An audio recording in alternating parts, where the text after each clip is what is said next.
ವೀಕ್ಷಕರೇ, ನಾವು ಇವತ್ತು ನಮ್ಮ ಶಿಕ್ಷಣ ವ್ಯವಸ್ಥೆ ಬಗ್ಗೆ ಒಂದು ಚರ್ಚೆ ಮಾಡೋಣ ಅಂಥೇಳಿ ಇಲ್ಲಿ ಸೇರಿಕೊಂಡಿದ್ದೇವೆ.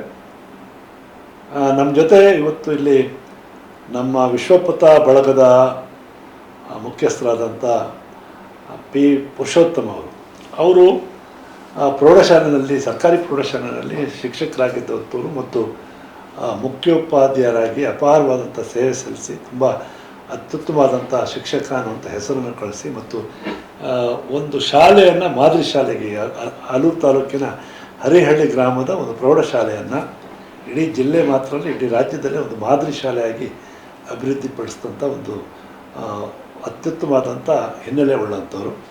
ಅವರಿಗೆ ಅವರು ನಮ್ಮ ಬಳಗದ ಸದಸ್ಯರು ಕೂಡ. ಅವರನ್ನು ನಾನಿಲ್ಲಿ ತಮ್ಮೆಲ್ಲರ ಪರವಾಗಿ ಸ್ವಾಗತವನ್ನು ಕೋರ್ತೇನೆ. ನಮಸ್ತೆ. ಇನ್ನು ನಮ್ಮ ತಿರುಪತಿಹಳ್ಳಿ ಶಿವಶಂಕರಪ್ಪನವರು, ಅವರು ಒಳ್ಳೆ ಬರಹಗಾರರು. ಹಾಸನದ ಎಂ ಕೃಷ್ಣ ಪದವಿ ಪೂರ್ವ ಕಾಲೇಜಿನಲ್ಲಿ ಕನ್ನಡ ಉಪನ್ಯಾಸಕರಾಗಿ, ನಂತರ ಪ್ರಾಧ್ಯಾಪಕರಾಗಿ ನಿವೃತ್ತಿ ಹೊಂದಿ ಈಗ ಅವರು ಪರಿಸರದ ಕೆಲಸದಲ್ಲೆಲ್ಲ ಸಾಕಷ್ಟು ತಮ್ಮನ್ನು ತಾವು ತೊಡಗಿಸ್ಕೊಂಡಿದ್ದಂಥವರು. ಹಸಿರು ಭೂಮಿ ಪ್ರತಿಷ್ಠಾನ ಅದನ್ನು ಕಟ್ಟಿ ಬಳಸೋದ್ರಲ್ಲಿ ಭಾಳ ದೊಡ್ಡ ಪಾತ್ರ ವಹಿಸಿದ್ದಂಥವರು. ಈಗ ನಮ್ಮ ವಿಶ್ವಪಥ ಏನು ಬಳಗ ಇದೆ ಅದರಲ್ಲಿ ಅವರು ಕೂಡ ಪ್ರಮುಖ ಪಾತ್ರಧಾರಿಗಳಾಗಿದ್ದಾರೆ. ಅವರನ್ನು ಕೂಡ ನಾನು ಈ ಒಂದು ಮಾತುಕತೆಗೆ ಸ್ವಾಗತವನ್ನು ಕೋರ್ತೇನೆ. ಹಾಗೆ ನಮಗೆ ಎಲ್ಲರಿಗೂ ಗೊತ್ತಿರೋ ಹಾಗೆ ಶಿಕ್ಷಣ ವ್ಯವಸ್ಥೆನೇ ಇವತ್ತು ಒಂದು ದೇಶ ಕಟ್ಟೋದರಲ್ಲಿ ಬಹಳ ದೊಡ್ಡ ಪಾತ್ರವನ್ನು ವಹಿಸುವಂಥದ್ದು, ಅದರಲ್ಲಿ ಯಾವುದೇ ಅನುಮಾನ ಇಲ್ಲ. ನಮ್ಮ ಒಂದು ದೇಶದ ಶಿಕ್ಷಣ ವ್ಯವಸ್ಥೆ ಕಳೆದ 75 ವರ್ಷಗಳು ಸ್ವಾತಂತ್ರ್ಯ ನಂತರದಲ್ಲಿ ಅನುಸರಿಸ್ಕೊಂಡು ಬಂದಿರುವಂಥ ಶಿಕ್ಷಣ ವ್ಯವಸ್ಥೆ ಏನು ಮಾಡ್ತು, ಏನು ಚೆನ್ನಾಗಿಲ್ವೋ ಅದ್ರ ಬಗ್ಗೆ ಸಾಕಷ್ಟು ಚರ್ಚೆಗಳು ನಡೀತವೆ. ತುಂಬ ಅತ್ಯುತ್ತಮ ಇವರನ್ನು ಕೂಡ ನೀಡಿದ್ದಾರೆ, ಒಂದು ಶಿಕ್ಷಣ ತಜ್ಞರನ್ನು ಕೂಡ ನೀಡಿದ್ದಾರೆ. ತುಂಬ ಉತ್ತಮ ವೈದ್ಯರನ್ನು, ವಕೀಲರನ್ನು, ವಿಜ್ಞಾನಿಗಳನ್ನೆಲ್ಲ ನಮ್ಮ ಶಿಕ್ಷಣ ವ್ಯವಸ್ಥೆ ಕೊಟ್ಕೊಂಡ್ಬಂದಿದೆ. ಆದರೆ ಅದ್ರ ಜೊತೆ ಕೂಡ ಅನೇಕ ಲೋಪದೋಷಗಳ ಬಗ್ಗೆ ಸಾಕಷ್ಟು ಚರ್ಚೆಗಳು ನಡೀತಿರ್ತವೆ. ಆ ಬಗ್ಗೆ ಇವರು ನಮ್ಮ ಪುರುಷೋತ್ತಮ ಸರ್ ಅವರು ಹಿರಿಯ ಒಂದು ಪ್ರೌಢಶಾಲೆಯಲ್ಲಿ ಶಿಕ್ಷಕರಾಗಿದ್ದ ಕಾರಣಕ್ಕೋಸ್ಕರ ಅವ್ರಿಗೆ ಅಪಾರವಾದ ಅನುಭವ ಇದೆ. ಅದ್ರ ಬಗ್ಗೆ ತಮ್ಮ ಒಂದು ಅನಿಸಿಕೆ, ನಮ್ಮ ಶಿಕ್ಷಣ ವ್ಯವಸ್ಥೆ ಹೇಗಿದೆ, ಸರಿ ಇದೆಯೋ ಸರಿ ಇಲ್ವೋ, ಸರಿಯಾಗೋದಾದರೆ ಯಾವ ರೀತಿಯಲ್ಲಿ ಸರಿಯಾಗಬೇಕು, ಈ ಬಗ್ಗೆ ಒಂದು ಪ್ರಾಥಮಿಕವಾದಂಥ ಮಾಹಿತಿ ನೀಡಬೇಕು ಅಂತೇಳಿ ವಿನಂತಿ ಮಾಡ್ಕೊಳ್ತೇನೆ ಸರ್. ಎಲ್ಲರಿಗೂ ನಮಸ್ತೆ. ಈ ವ್ಯವಸ್ಥೆ ಒಂದು ಕಾಲದಲ್ಲಿ ಶಿಕ್ಷಣ ವಂಚಿತರನ್ನು ಒಳಗೊಂಡಿದ್ದ ಕಾಲ ಇತ್ತು. ಸುಮಾರು ವರ್ಷಗಳ ನಂತರ ಸೀಮಿತವಾದ ಶಿಕ್ಷಣ ಎಲ್ಲರ ಬದುಕಿಗೆ ಸಿಗುವಂತೆ ಆಯಿತು. ಸಿಗುವಂತೆ ಆದ ನಂತರ ಅದು ಎಲ್ಲರಿಗೂ ಓದೋದಕ್ಕೆ ವ್ಯವಸ್ಥೆಗಳು ಸರಿಯಾಗಿರಲಿಲ್ಲ. ಆ ವ್ಯವಸ್ಥೆಯನ್ನು ಮಾಡ್ಕೊಂಡು ಬಂದು ಸರ್ಕಾರಗಳು ಮೊದಲು ತುಂಬ ಎಲ್ಲರಿಗೂ ಶಿಕ್ಷಣ ಕೊಡಬೇಕು ಅನ್ನೋದನ್ನು ಮನವರಿಕೆ ಮಾಡಿಕೊಂಡು ಹಲವಾರು ರೀತಿ ಪ್ರಯತ್ನಗಳಿಂದ ಈ ವ್ಯವಸ್ಥೆ ಇಲ್ಲಿ ತನಕ ಬಂದು ನಿಂತಿದೆ. ಇವಾಗ ಏನಾಗಿದ್ದಾರೆ ಅಂದರೆ, ಕೆಲವು ಶಿಕ್ಷಣ ಸಂಸ್ಥೆಗಳಿರ್ಬೋದು, ಸರ್ಕಾರಿ ಸಂಸ್ಥೆಗಳಿರ್ಬೋದು, ಉಳ್ಳವರ ಆಸ್ತಿ ಆಗ್ತಾ ಇದೆ ಶಿಕ್ಷಣನೂ ಕೂಡ. ಈಗ ಪ್ರಾಥಮಿಕ ಹಂತದಲ್ಲಿ ಮಕ್ಕಳು ಮೊದಲೆಲ್ಲ ನಾವು ಕೂಡ ಹಳ್ಳಿಗಾಡಿನಲ್ಲೇ ಓದಿ ಆ ನಂತರ ಮಾಧ್ಯಮಿಕ ಶಿಕ್ಷಣ, ಪ್ರೌಢ ಶಿಕ್ಷಣವನ್ನು ತಾಲೂಕು ಮಟ್ಟದಲ್ಲಿ ಗಳಿಸಿ ಡಿಗ್ರಿಯನ್ನು ಕೂಡ ತಾಲೂಕು ಮಟ್ಟದಲ್ಲೇ ಪಡೆದು ಬಂದಂಥವ್ರು. ಆದರೆ ಶಿಕ್ಷಣ ಎಲ್ಲೇ ಇದ್ದರೂ ಕೂಡ ಅದು ಏನು ಶಿಕ್ಷಣ ಅನ್ನೋದಿದೆ ಅದು ಸಾಧಕನ ಸ್ವತ್ತು, ಯಾರದೇ ಸ್ವತ್ತಲ್ಲ, ಅದು ಸಾಧಕನ ಸ್ವತ್ತು. ಯಾರು ಬೇಕಾದರೂ ಸಾಧಿಸಬಹುದು ಅಂತ ಮನಸ್ಸನ್ನು ಇಟ್ಕೊಂಡು ಮುನ್ನುಗ್ಗಿದ್ರೆ ನಾವು ಒಂದು ಒಳ್ಳೆಯ ಶಿಕ್ಷಣದ ಗುರಿಯನ್ನು ಮುಟ್ಟಬಹುದು ನಾವು. ಈಗ ಇದು ಇವತ್ತೇನಾಗಿದೆ, ತುಂಬ ಶಿಕ್ಷಣ, ನೀವಾಗಲೇ ಒಂದು ಪದ ಬಳಸಿದೆ, ಇದು ಶಿಕ್ಷಣ ಇವತ್ತು ಖಾಸಗಿ, ಇದು ಬಹಳ ದೊಡ್ಡ ವಿಚಾರ ಅದು. ಏಕೆ ಅಂತಂದರೆ ಸರ್ಕಾರಿ ಶಾಲೆಗಳು ಉಚಿತ ಹೋಗ್ತಾ ಇದ್ದಾವೆ, ಮಕ್ಕಳ ಸಂಖ್ಯೆ ಕಡಿಮೆ ಆಗ್ತಾ ಇದೆ. ಖಾಸಗಿ ಕಡೆ ಎಲ್ಲ, ಇದು ಹಳ್ಳಿಗಾಡಲ್ಲಷ್ಟೇ ಸಾಮಾನ್ಯರು ಎಲ್ಲರೂ ಕೂಡ ಖಾಸಗಿ ಶಾಲೆಗಳ ಕಡೆ ಹೋಗುವಂಥ ಪರಿಸ್ಥಿತಿ, ವಾತಾವರಣ ನಿರ್ಮಾಣ ಆಗಿದೆ. ಇದ್ರ ಬಗ್ಗೆ ಯಾಕೆ ಈ ಥರ ಪರಿಸ್ಥಿತಿ ಬಂತು ಅನ್ನೋದ್ರ ಬಗ್ಗೆ ಸ್ವಲ್ಪ ಬೆಳಕು ಚೆಲ್ಬೋದು. ಏನಾಗಿದೆ ಅಂದರೆ ಈಗ ಮನುಷ್ಯ ನಗರೀಕರಣದತ್ತ ಬರ್ತಾ ಹೊರಟಾಗ ಹಳ್ಳಿಗಳಲ್ಲಿ ಇರುವಂಥ ಸಂಖ್ಯೆ ಕಡಿಮೆ ಆಯ್ತಾ ಬಂತು. ಹಿಂದೆ ಶ್ರೀಮಂತಿಕೆ ಇದ್ದವರು ನಗರಕ್ಕೆ ಹೋಗಿ ಒಳ್ಳೆ ಶಿಕ್ಷಣವನ್ನು ಪಡೀತಾ ಇದ್ರು. ಈಗ ನಗರದಲ್ಲಿ ಇರುವಂಥ ಹಳ್ಳಿಗಳಲ್ಲಿ ಇರುವಂಥ ಜನರು ಆಸೆ ಮಾಡ್ತಾರೆ. ಈಗ ಒಂದೇ ಸಲ ನಮ್ಮ ದೊಡ್ಡ ಶಿಕ್ಷಣ ಬೇಕು ಅನ್ನೋ ಆಸೆಯಿಂದ ಮಕ್ಕಳನ್ನ ಇಲ್ಲಿಗೆ ಕಳಿಸೋದಕ್ಕೆ ಸಿಟಿಗೆ ಕಳಿಸಿ ನನ್ನ ಮಕ್ಕಳು ಸೂಟ್ ಹಾಕೊಂಡು ಹೋಗ್ಬೇಕು, ಬೂಟ್ ಹಾಕೊಂಡು ಹೋಗ್ಬೇಕು, ಶಿಕ್ಷಣವನ್ನು ಪಡಿಬೇಕು ಅನ್ನೋದು ಏನೋ ಅವರ ಪೇರೆಂಟ್ಸ್ನ ಆಸೆ ಆಗಿರುತ್ತೆ. ಆಸೆ ನಾವು ಅಲ್ಲೊಂದು ಯೋಚನೆ ಮಾಡಬೇಕು. ಹಾಗಾದರೆ ನಮ್ಮ ಹಳ್ಳಿಗಳಲ್ಲಿರುವಂಥ ಶಾಲೆಗಳು ಯಾಕೆ ಶಿಕ್ಷಣ ಕೊಡ್ತಾ ಇಲ್ವಾ, ಯಾಕೆ ಕೊಡ್ತಾ ಇಲ್ಲ, ಅದನ್ನು ಅವರೇ ಪ್ರಶ್ನೆ ಮಾಡ್ಬೋದು. ಪ್ರಶ್ನೆ ಮಾಡಿ ಅವರು ಆ ಶಾಲೆಗೆ ಸೇರಿಸಿ ಓದಿರೋಂಥ ಮಕ್ಕಳನ್ನ ಒಂದೊಂದು ಒಳ್ಳೆ ಹುದ್ದೆಗೆ ಹೋಗಿರೋಂಥವ್ರನ್ನ ನೋಡಿಕೊಂಡು ಹೌದು ಇಲ್ಲೇ ಓದಿಸೋಣ ಅನ್ನೋದು ಮನಸ್ಸಿನಲ್ಲಿ ಅವರಿಗೆ ಬರಬೇಕದು. ಶಿಕ್ಷಕರು ಪಾಠ ಮಾಡ್ತಿದ್ದಾರೋ ಇಲ್ಲೋ ಅನ್ನೋದು ಇವರು ಪ್ರಶ್ನೆ ಮಾಡೋ ಹಂಗಾಗಬೇಕು. ಇವ್ರ ಶಾಲೆ ಅದು, ಊರಿನ ಶಾಲೆ, ನಮ್ಮ ಗ್ರಾಮಾಂತರ ಎಲ್ಲರೂ ಅವ್ರ ಶಾಲೆ ಅದು. ಅವರು ಅದರ ಬಗ್ಗೆ ಗಮನ ಕೊಟ್ಟರೆ ಅದನ್ನು ಮೇಲ್ದರ್ಜೆಗೆ ತರೋದಕ್ಕೆ ಖಂಡಿತ ಉಂಟು ಸರ್. ಅದು ಈಗ ಮುಖ್ಯವಾಗಿ ನನಗೆ ಕಾಡ್ತಾ ಇರೋ ಪ್ರಶ್ನೆ ಏನಂತಂದರೆ, ಶಿಕ್ಷಣದ ಗುರಿ ವಿಚಾರ ಇದೆಯಲ್ಲ, ಅಂತಿಮ ಗುರಿ ಏನು? ಒಂದು ಉದ್ಯೋಗವನ್ನು ಮತ್ತು ಇನ್ನೊಂದು ಅತ್ಯುತ್ತಮವಾದಂಥ ಮನುಷ್ಯನನ್ನಾಗಿ ರೂಪಿಸೋದು. ಇದು ಬಹಳ ಪ್ರಧಾನವಾದಂಥ ಗುರಿ ಅಂತ. ಒಂದು ಧರ್ಮದ ಗುರಿ ಕೂಡ ಅತ್ಯುತ್ತಮವಾದಂಥ ಮನುಷ್ಯನನ್ನು ಅವನು ದೈವತ್ವಕ್ಕೆ ಏರಿಸಬೇಕು ಅನ್ನೋ ಪದಗಳನ್ನು ಬೇಡ, ಆ ಎತ್ತರದ ಪದಗಳು ಬೇಡ. ಅಟ್ಲೀಸ್ಟ್ ಕನಿಷ್ಠ ಅತ್ಯುತ್ತಮವಾದಂಥ ಮನುಷ್ಯನನ್ನು ರೂಪಿಸುವಂಥ ಕೆಲಸ ಆಗ್ತಾ ಹೋಗಬೇಕಾಗುತ್ತೆ. ಒಂದು ಈ ವಿಚಾರದಲ್ಲಿ ನಿಮ್ಮ ಅನಿಸಿಕೆ, ನೀವು ಶಿಕ್ಷಣ ಕ್ಷೇತ್ರದಲ್ಲಿ ಇದ್ದಂಥವ್ರು ಏನು ಅನ್ನಿಸ್ತಾ ಇದೆ? ಶಿಕ್ಷಣ ನೀವು ಹೇಳೋ ಹಾಗೆ ಸರ್, ಅಲ್ಪತೆಯಿಂದ ಮಹತ್ತಿಗೆ, ಮಹತ್ತಿನಿಂದ ಮಹೋನ್ನತಿಗೆ ಏರಿಸುವ ಒಂದು ಪ್ರಕ್ರಿಯೆ. ಅದು ಇಂದಿನ ವ್ಯವಸ್ಥೆಯಲ್ಲಿ ಆ ವ್ಯವಸ್ಥೆ ಇತ್ತು. ಇವಾಗ ಏನಾಯಿತು, ಶಿಕ್ಷಣ ಉದ್ಯೋಗ ಆಧಾರಿತ ಆಗಿಬಿಡ್ತು, ವೇತನ ಆಧಾರಿತ ಆಯಿತು, ಹಣಕಾಸಿನ ಆಧಾರಿತ ಆಯಿತು. ಹೀಗಾಗಿ ಅನ್ಯಲ್ತಿ ಆದಂಥ ಅನಾರೋಗ್ಯಕರವಾದಂಥ ಸ್ಪರ್ಧೆಗಳು ಶುರುವಾಯಿತು ಕ್ಷೇತ್ರದಲ್ಲಿ. ಯಾವಾಗ ನಾವು ಸ್ಮಾರ್ಟ್ ಸಿಟಿ ಬಗ್ಗೆ ಯೋಚನೆ ಮಾಡ್ತೀವಿ, ಸ್ಮಾರ್ಟ್ ವಿಲೇಜ್ಗಳ ಬಗ್ಗೆ ಯೋಚನೆ ಮಾಡಲು, ಆವಾಗ ಈ ಎಲ್ಲ ಗೊಂದಲಗಳನ್ನು ನಾವು ಎದುರಿಸಬೇಕಾಗ್ತದೆ. ಮೂಲಭೂತವಾದ ಸೌಕರ್ಯಗಳು ಹಳ್ಳಿನಲ್ಲಿ ಸಿಕ್ಕಿದ್ರು ಕೂಡ ಹಳ್ಳಿಯ ಶಾಲೆಗಳು ಮುಚ್ಚಲ್ಲ. ಬೇಕಾದಂಥ ವಿದ್ಯೆ, ಅವನಿಗೆ ಬೇಕಾದಂಥ ಕೌಶಲ್ಯ, ಬೇಕಾದಂಥ ಜ್ಞಾನವನ್ನು ನಾವು ಕೊಟ್ಟಿದ್ದೆ. ಆದರೆ ಇಲ್ಲಿವರೆಗೂ ಬಂದು ಬಸ್ ಹತ್ತಿ ಮಕ್ಕಳನ್ನ ಇಡೀ ದಿವಸ ಯಾವುದೋ ಒಂದು ಕಾನ್ವೆಂಟ್ಗಳು ಕೂರಿಸಿ ಕರ್ಕೊಂಡು ಹೋಗ್ಬೇಕಾದ ಅಗತ್ಯ ಇರಲ್ಲ. ಇದು ಯಾವಾಗ ಸಿಗಲ್ಲ ಅಂತ ಅನ್ಸುತ್ತೋ ಪಡ್ಕೊಳ್ಬೇಕಾದ ತುಡಿತ ಪೇರೆಂಟ್ಸ್ ಇದ್ದೇ ಇರುತ್ತೆ. ಅದನ್ನ ನಾವು ತಪ್ಪು ಅಂತ ಹೇಳಲಿಕ್ಕೆ ಬರಲ್ಲ. ಈ ತುಡಿತವನ್ನ ಫುಲ್ಫಿಲ್ ಮಾಡುವಂತಹದ್ದು ಸರ್ಕಾರದ ಆದ್ಯ ಹೊಣೆಗಾರಿಕೆ ಆಗಬೇಕು. ಸರ್ಕಾರದ ಆದ್ಯ ಹೊಣೆಗಾರಿಕೆ ಆಗಬೇಕು. ಇದು ಅಸಾಧ್ಯ ಅಲ್ಲ ಸರ್. ಮನಸ್ಸು ಮಾಡಿದರೆ ಬೇಕಾದಷ್ಟು ನಾವು ಈ ಖಾಸಗಿ ಸಂಸ್ಥೆಗಳಿಗೆ ಸ್ಪರ್ಧಾತ್ಮಕವಾಗಿ ಸರ್ಕಾರಿ ಶಾಲೆಗಳನ್ನ ನಾವು ಕಟ್ಬೋದು, ತುಂಬಾ ಚೆನ್ನಾಗಿ ಕಟ್ಬೋದು, ಸಾಧ್ಯತೆ ಇದೆ. ನನ್ನ ಪ್ರಶ್ನೆ ಏನು ಗೊತ್ತಲ್ಲ, ಮುಖ್ಯವಾಗಿ ಈ ಶಿಕ್ಷಣದ ಈ ಗುರಿ ಇದೆಯಲ್ಲ, ಏನಾಗಿದೆ ಇದು?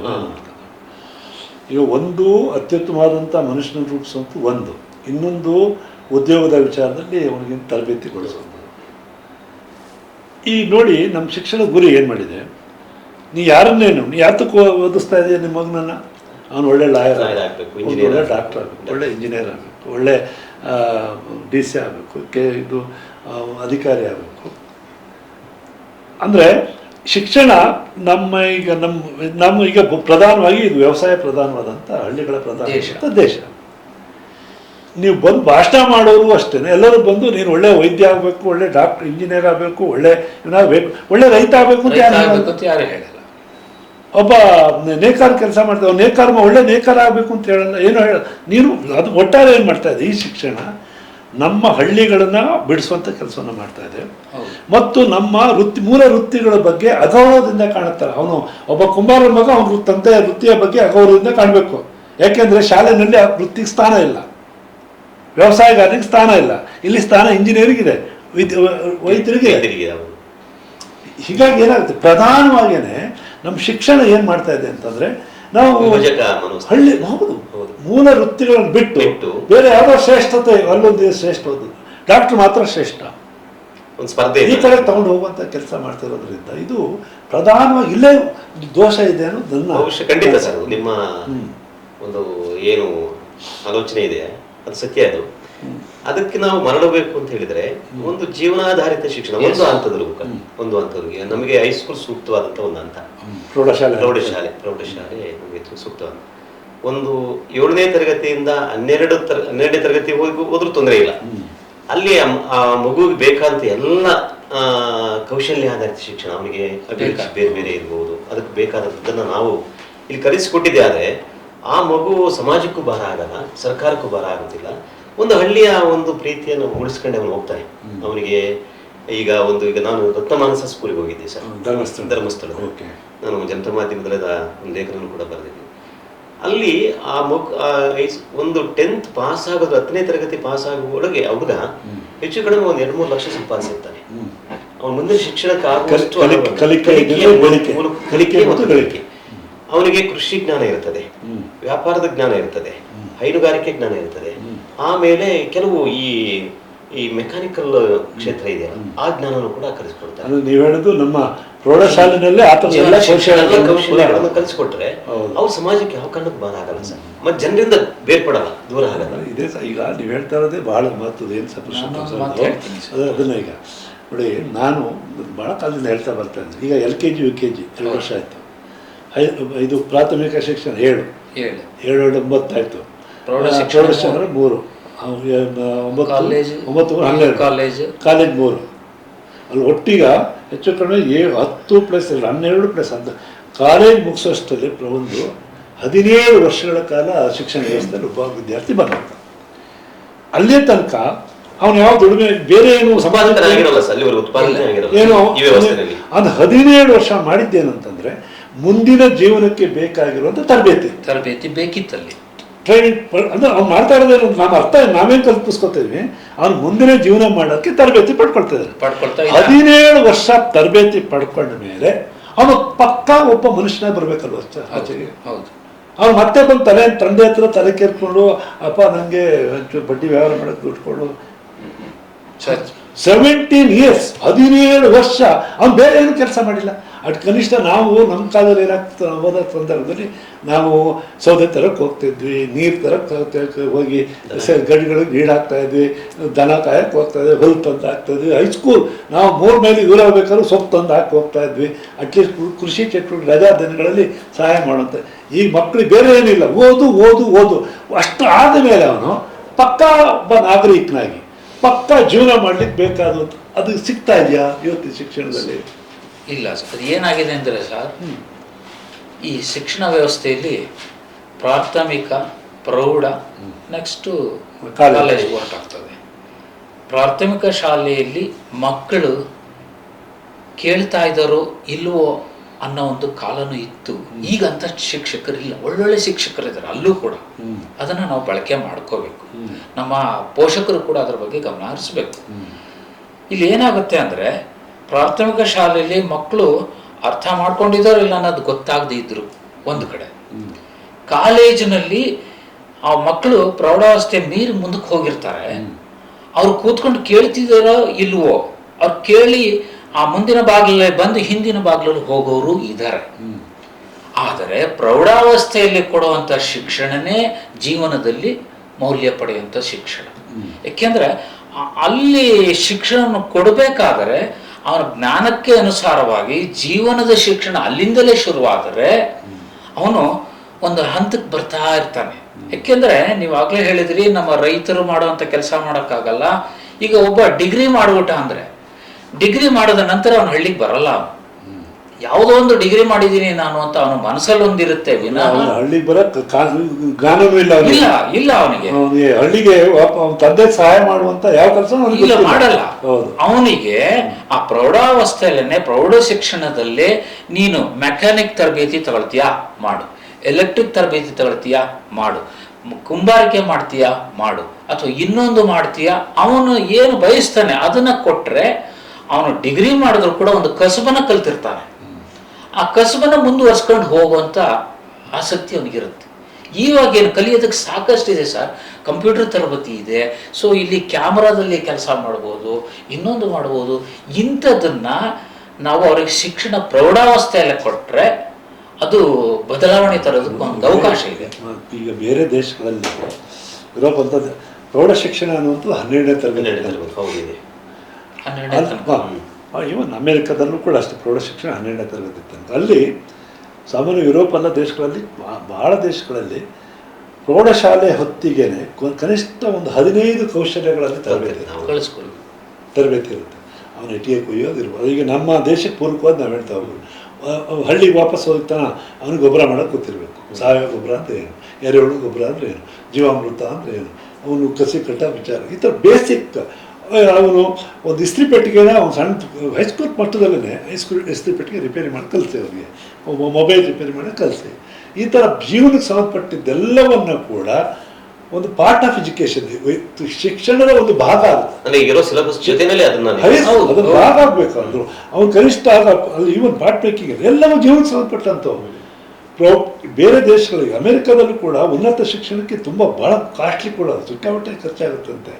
ಬಹಳ ಜನ ಹೈಸ್ಕೂಲೇ ಅಲ್ಲೇ ಅವರು ಬೇಸಿಕ್ ಶಿಕ್ಷಣ ಮಾಡಿಕೊಡ್ತಾರೆ, ಹೋಗಿ ಯಾವ್ದಾದ್ರು ಜೀವನ. ಆಮೇಲೆ ಅಲ್ಲಿ ಅದು ಕೀಳು ಇದು ಮೇಲೆ ಇಲ್ಲ ಪ್ರಶ್ನೆ. ಕಾರ್ಪೆಂಟ್ರು ಎಷ್ಟು ಗಂಡ ಹೆಂಡತಿ ಸೇರ್ಕೊಂಡೊಂದು ಮನೆನ ಅವರು ಇಬ್ಬರೇ ಸೇರ್ಕೊಂಡು, ಅಲ್ಲಿ ಮರದ ಮನೆಗಳೇ ಜಾಸ್ತಿ ನೋಡಿ, ಅವರು ಇಬ್ಬರೇ ಸೇರ್ಕೊಂಡು ಮನೆಯನ್ನು ಕಟ್ತಾರೆ.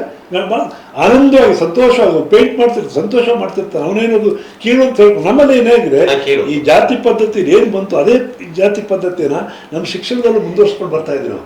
ಅದು ಬೇರು ಇದು ಕೇಳು ಅನ್ನೋಂಥದ್ದು ನೋಡಿ. ಗಾಂಧೀಜಿಯವರು ತುಂಬ ಅದಕ್ಕೆ ನಾವು ಭಾಳ ಹೇಳ್ತಾ ಬಂದು, ಎಲ್ಲ ಅವ್ರು ಚಪ್ಪಲಿ ಹೊರದ್ರು, ಅವರು ಚರ್ಚಾ ಕೆಲಸ ಮಾಡೋದು, ಪ್ರತಿಯೊಂದು ಕೆಲಸವನ್ನು ಕೂಡ ಅವರು ಯಾವ ಕೆಲಸದ ಬಗ್ಗೆನೂ ಕೂಡ ಅದು ಅವಮಾನ ಅಂತ ಮಾಡಲಿಲ್ಲ. ಇವನ್ ಕಕ್ಕಸ್ ತೊಳೆಯುವಂಥ ಕೆಲಸವನ್ನು ಕೂಡ ಮಾಡ್ತಾ ಬಂದರು.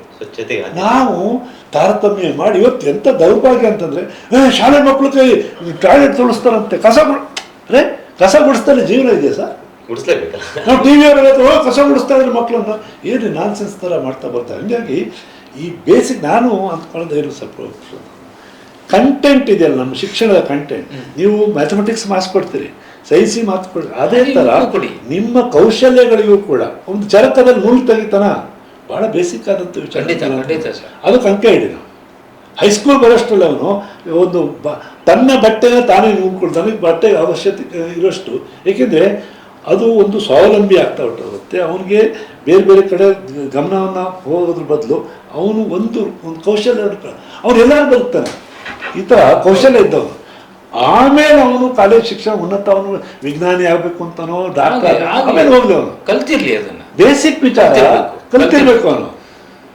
ಹೌದು, ಒಬ್ಬ ಡಾಕ್ಟರ್ ಆದವನು ಕೂಡ ಬಟ್ಟೆ ಒಂದು ಗುಂಡಿ ಹೋದ್ರೆ ನಂಗೆ ಒಂದು ಸ್ವಿಚ್ ಹಾಕಕ್ಕೆ ನಂಗೆ ಗೊತ್ತಿಲ್ಲ, ಎಲೆಕ್ಟ್ರಿಷಿಯನ್ ಕಾಯ್ತಾ ಕುತ್ಕೋಬೋದು. ಅವನು ಬೇಸಿಕ್ ವಿಚಾರಗಳು.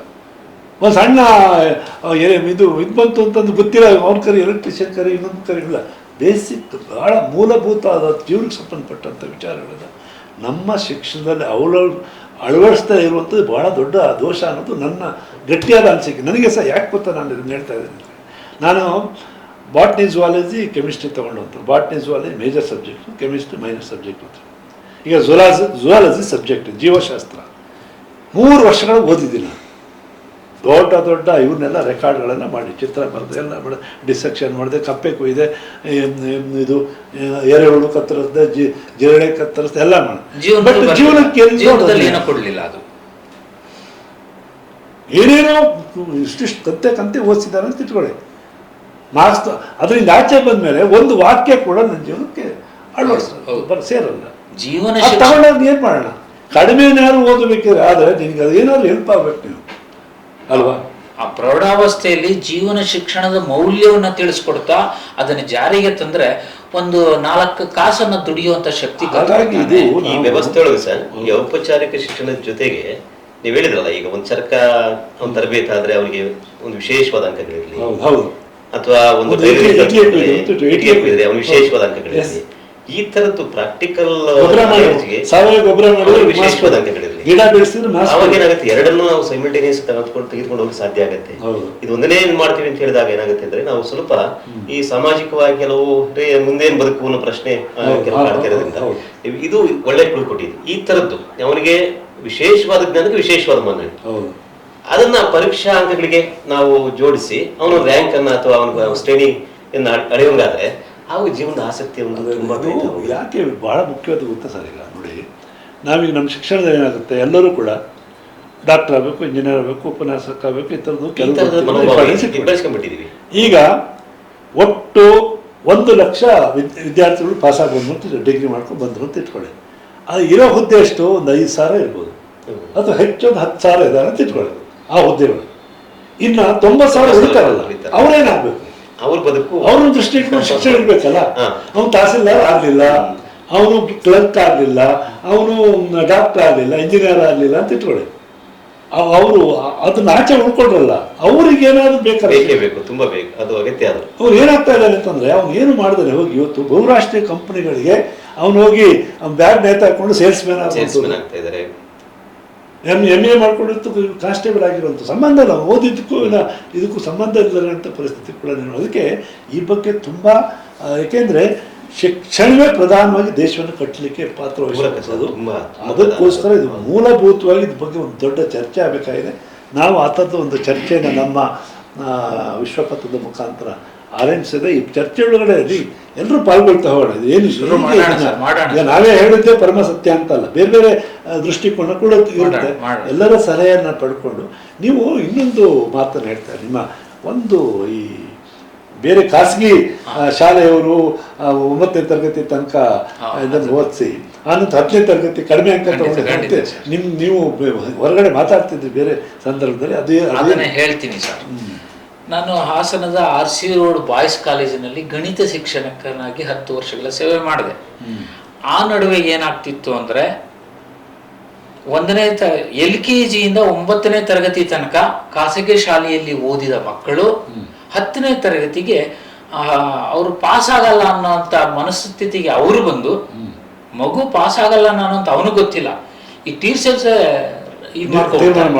ತೀರ್ಮಾನ ಮಾಡ್ಕೊಂಡು TC ಕೊಟ್ಬಿಡ್ತಾರೆ. TC ಕೊಟ್ಟವರು ಪ್ರೈವೇಟ್ ಸ್ಕೂಲ್ಗಳಲ್ಲಿ ಬೇರೆ ಎಲ್ಲೂ ಸೇರ್ಸಲ್ಲ ಅವರು. ನಮ್ಮ ಸರ್ಕಾರಿ ಶಾಲೆ ಯಾಕೆಂದ್ರೆ ಅವ್ರಿಗೆ ಪರ್ಸೆಂಟೇಜ್ ಬೇಕು, ರಿಸಲ್ಟ್ ಪರ್ಸೆಂಟೇಜ್. ಅವರೆಲ್ಲ ತೆಗೆದ್ರೆ ನಮಗೆ ಒಳ್ಳೆ ಹೆಸರು ಅಂತ ಅವರು ಖಾಸಗಿಯವರು. ನಮಗಿಲ್ಲಿ ಏನಾಗ್ತಿತ್ತು, ಬರೋರೆಲ್ಲ ಅಂಥವ್ರೆ, ಅಂಥವ್ರ ಮತ್ತೆ ಪ್ರೈವೇಟ್ ಬಂದಿದ್ದಾನೆ ಅಂದ್ರೆ ನಮ್ಮ ಕಡೆಗೆ ಸೇರಿಸ್ಕೊಂಡು ನಾವು ಒಳ್ಳೊಳ್ಳೆ ರಿಸಲ್ಟ್ ಕೊಟ್ಟಿದ್ದು ಉಂಟು ಸರ್. ಮಕ್ಕಳು ಪ್ರತಿಯೊಬ್ಬರು ಬುದ್ಧಿವಂತರೆ. ನಾವು ಜಡ್ಜ್ ಮಾಡೋದು ತಪ್ಪು. ಅವನಿಗೆ ಒಳ್ಳೆ ರೀತಿ ಇಲ್ಲ, ಚೆನ್ನಾಗಿ ಓದ್ತೀಯ ಅಂದ್ರೆ ಚೆನ್ನಾಗಿ ಓದ್ತಾನೆ. ಪಾಸಿಟಿವ್ ಇರಬೇಕು. 9ನೇ ತರಗತಿ ತನಕ ಓದಿಸ್ಕೊಂಡು ನಮಗೆ 10ನೇ ತರಗತಿಗೆ ಬಂದು ಸೇರ್ಕೊಂಡ ನಂತರ ನಾವು ಅವರಿಗೆ 70-80% ಬರಹಾಗೆ ಮಾಡಿದೀವಿ ನಾವು. ಇದು ನಮ್ಮ ಸರ್ಕಾರಿ ಶಾಲೆಯಲ್ಲಿ ಇರುವಂತ ಒಂದು ಶಕ್ತಿ ಇದೆ.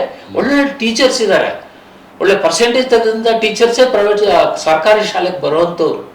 ಅವ್ರು ಕಾಂಪಿಟೇಟಿವ್ ಎಕ್ಸಾಮ್ ಎಲ್ಲ ಫೇಸ್ ಮಾಡಿ ಬಂದಿರ್ತಾರೆ. ಮಾಡ್ತಾರೆ ಅನ್ನೋದಕ್ಕಿಂತ ಅವರು ವರ್ಕ್ ಮಾಡ್ತಾರೆ ಅನ್ಸುತ್ತೆ. ಈ 9ನೇ ತರಗತಿ ನಂತರದಲ್ಲಿ ಎಲ್ಲಾ ಶಾಲೆಯವರು ಮಾಡ್ತಾರೆ ಅಂತ ಹೇಳಕ್ಕಾಗಲ್ಲ, ಕೆಲವು ಶಾಲೆಗಳು ಮಾಡಬಹುದು. ಅದು ಹಾಗೆ ಮಾಡೋದಕ್ಕಿಂತ ಅವರೇ ಎಫರ್ಟ್ ಹಾಕಿದ್ರೆ ಅಲ್ಲೇ ಪಾಸ್ ಆಗ್ತಿದ್ರು. ಪಾಪ ರಿಸಲ್ಟ್ ಕಡಿಮೆ ಆಗ್ಬಿಡ್ತದೆ, ರಿಸಲ್ಟ್ ಕಡಿಮೆ ಆಗ್ತದೆ ಅಂತ ಹಾಗೆ ಮಾಡೋರು. ಇವಾಗ ಮಾಡ್ತಿದ್ದಾರೋ ಇಲ್ಲೋ ಗೊತ್ತಿಲ್ಲ, ನಾವಿದ್ದಂಥ ಟೈಮಲ್ಲಿ ಮಾಡೋರು. ಅವಾಗ ನಾನು ಹೇಳ್ತಾ ಇದ್ದೆ, ನಮ್ಮ ಹತ್ರ ಬರೋರು, ಸರ್ ಒಂದು ನೋಡಿ ಅಡ್ಮಿಷನ್ ಮಾಡಿಸಿ ಮಾಡ್ಕೊಳ್ತಿಲ್ಲ ಅಂತ ಹೇಳೋರು. ನಾವು ಕರ್ಕೊಂಡೋಗಿ ತೋರಿಸಿದಾಗ ನಿಮ್ಮ ಶಾಲೆ ಡೊನೇಷನ್ ತಗೊಂಡಾಯ್ತು, ಫೀಸ್ ಕಟ್ಟಿಸ್ಕೊಂಡಾಯ್ತು, ಮುಗೀತು, ಎಲ್ಲ ಮುಗಿದೋಯ್ತು. 10ನೇ ತರಗತಿಗೆ ಮಾತ್ರ ಬರೋರು. ಆವಾಗ ಪ್ರಿನ್ಸಿಪಾಲ್ ಏನ್ ಹೇಳ್ತಿದ್ರು, ಬೇಕಾಯ್ತು ಫೀಸ್ ಕಟ್ಟಕ್ಕೆಲ್ಲ ಪ್ರಿನ್ಸಿಪಾಲ್ ಏನ್ ಹೇಳ್ತಿದ್ರು, ಡಲ್ ಆಗುತ್ತೆ. ಅವಾಗ ಹೇಳ್ತಿದ್ರು ಅವರು, ಡೊನೇಷನ್ ತಗೊಂಡ್ಮೇಲೆ ನಾವು ರೂಪಿಸ್ಬೇಕಿತ್ತಲ್ಲ. ರೂಪಿಸ್ಬೇಕು ಸರ್. LKG ಇಂದ ಇದ್ರು 10ನೇ ತರಗತಿಗೆ ಆಗ್ಲಿಲ್ಲ ಅಂದ್ರೆ ಇನ್ನೇನ್ ಕಲ್ಸಿದ್ರು ಅವರು. ಆಯ್ತಾ, ನಾವಲ್ಲಿ ಖಂಡಿತವಾಗೂ ಬೇಕಿದ್ರೆ ಹೋಗಿ ನೋಡ್ಲಿ, ಯಾರಾದ್ರೂ ಕೂಡ ನಮ್ಮಲ್ಲಿ ಓದಿರೋ ಮಕ್ಕಳು ಉಂಟು, ಅವ್ರನ್ನ ಚಾಲೆಂಜಿಂಗ್ ಆಗಿ ಓದಿಸಿ ಮಾಡಿಸಿ ಕಷ್ಟಪಟ್ಟು ಅವರ ಒಳ್ಳೆ ಪರ್ಸೆಂಟೇಜ್ ತಗೊಂಡಿದ್ದಾರೆ. ಅವ್ರ ಅಡ್ಮಿಷನ್ ಬರುವಾಗ ನಮ್ಮ ಪ್ರಿನ್ಸಿಪಾಲ್ಗಳು, ಇಲ್ಲ ನೀವು ಅಲ್ಲಿ 9ರ ತನಕ ಓದಿದ್ರಿ, ಇಲ್ಲಿ ನಾವು ಕೊಡಲ್ಲ ಅಂತಿದ್ರು. ಕೊನೆಗೆ ನನ್ನ ಹತ್ರ ಬಂದಿರೋದು ಕೆಲವು ಮಕ್ಕಳು ಪೇರೆಂಟ್ಸ್ ಉಂಟು. ಅವರು ನಾನು ಕರ್ಕೊಂಡು ಹೋದಾಗ ನಮ್ಮ ಪ್ರಿನ್ಸಿಪಾಲ್ ಹೇಳೋರು, ನಿಮ್ಮ ಸೆಕ್ಷನ್ಗೆ ಸೇರಿಸ್ಕೋತೀರಾ ಅನ್ನೋರು. ಆಯ್ತು ಕಳಿಸಿ ಮೇಡಮ್, ಕಳಿಸಿ ಸರ್ ಅಂತ ಹೇಳ್ತಿದ್ದೆ. ಆಗ ಅದೇ ಮಕ್ಕಳಿಗೆ ನಾನೇನೆ 60ರಿಂದ 70-80% ತೆಗ್ಸಿದ್ದೀನಿ. ಆ ಮಕ್ಕಳು ಇವತ್ತು ನೆನಪು ಮಾಡ್ಕೊಳ್ತವೆ ಸರ್.